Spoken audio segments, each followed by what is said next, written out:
Run quiz function. This function executes the quiz for a given difficulty level, display question, checks answers, and calculate the scores. In line 1, this line defines a function named runQuiz that accepts the three arguments, which is questions, a list of question dictionaries, and difficulty, a difficult level, and lastly, player name, the player's name.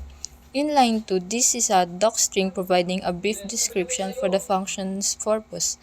In line 3, this initials a variable scores to 0.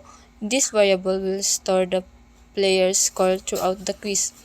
In line 4, this line prints a welcome message to the console including the difficulty level and the total number of questions. Line question gets the number of a question in list. In line 5, this starts a loop that iterates through the questions list. Enumerate provide both the index I starting from 1 and the question dictionary Q for each question. In line 6, this line prints the question number I in the question text Q question. In line 7, this starts a nested loop that iterates through the answer questions for the current question. Again, enumerate provide the index J starting from 1 and the option text. In line 8, the line prints the option number J in the option text, which is option. In line 9, this starts an infinite loop that continues until the player provides a valid answer or skip the question. In line 10, this checks if the player entered skip or case insensitive. In line 12, if the player skip, this line prints a message. In line 13, this line exits the while loop if the player skip the question. Line 14, they start a try block to handle potential errors like non-integer input. In line 15, this line converts the player's answer to an integer and sums the integer and subtract 1 to adjust for zero-based indexing in Python list. In line 16, this checks if the converted answer is within the valid range 0-3 corresponding to options 1 to 4.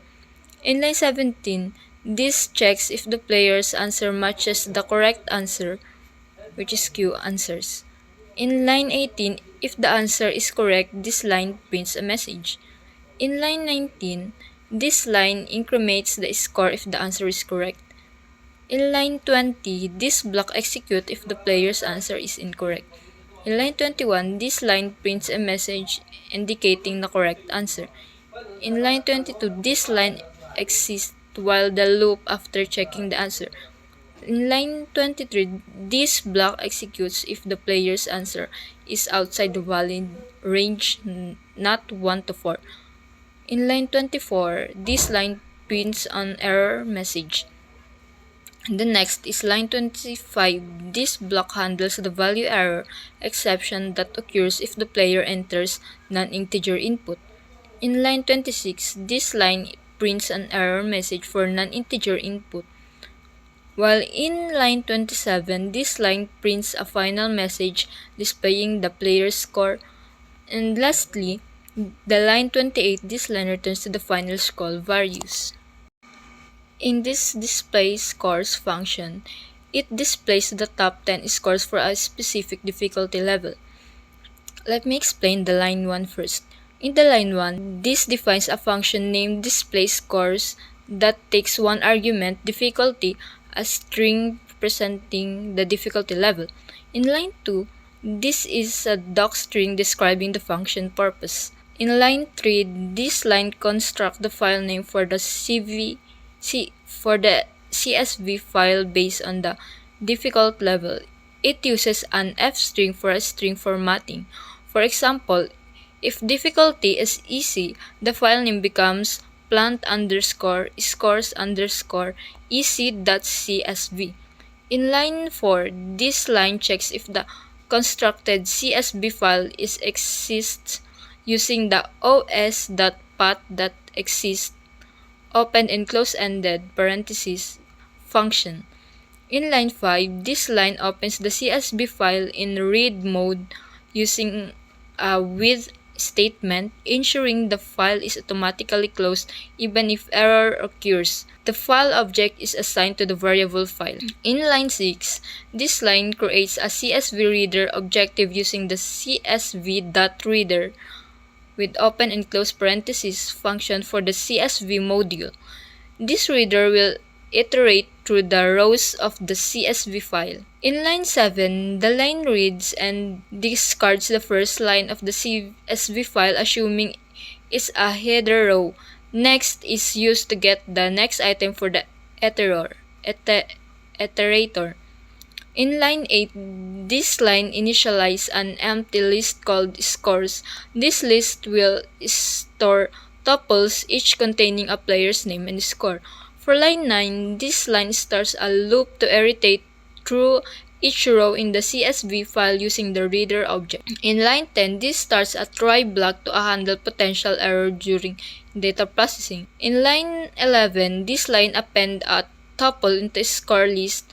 The tuple contains the player's name, which is from the first element of a row, and their score, which is converted to an integer from the second element row. In line 12, this block handles value error if row 1 cannot be converted to an integer and index error if a row doesn't have two elements.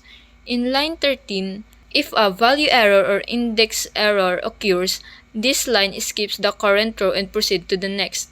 In line 14, this is a comment indicating the next step, which is sorting, likely done by a separate helper function not shown. In line 15, this line sorts scores in a list descending order based on the scores. It assumes a sort by score function exists, which is not shown, that takes a score tuples and return the score values for comparison. The line 16, this line is slice assorted scores list to keep only the top 10 scores. In line 17, this line prints a heading indicating the difficulty level and scores. For the line 18, this loop iterates through the top scores list using enumerate to get the index I starting from 1 in the name scores tuple. Lastly, the line 19, this line prints the rank, player name, and scores. In sort by score functions, def sort by score item, this line defines a function named sort by score that makes one argument, score item score is expected to be a tuple containing name, score, information. Helper function to sort score by the score value. This is a docstring explaining that the function's purpose is to help sort score in descending order. The return score item, this line is the core of the function. It returns the negative of the second element of the score item tuple. This second element is assumed to be score by returning the negative. It cleverly reverses the sorting order.